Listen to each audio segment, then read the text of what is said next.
আমাদের মুসলিম বিশ্বে একটা টাইগার কান্ট্রি আছে, দেশটির নাম ইরান। সেই দেশে একজন প্রেসিডেন্ট ছিল, ইব্রাহিম রাইসি।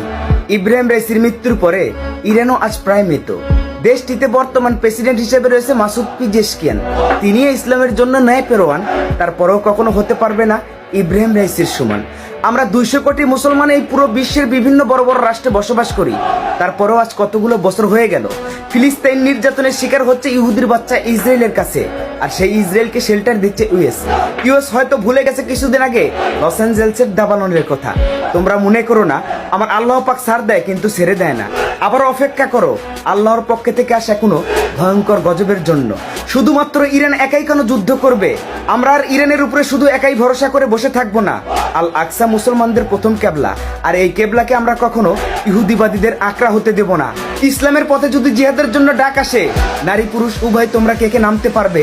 আমার আজকের এই ভিডিওতে শুধু তারাই কমেন্ট করবে।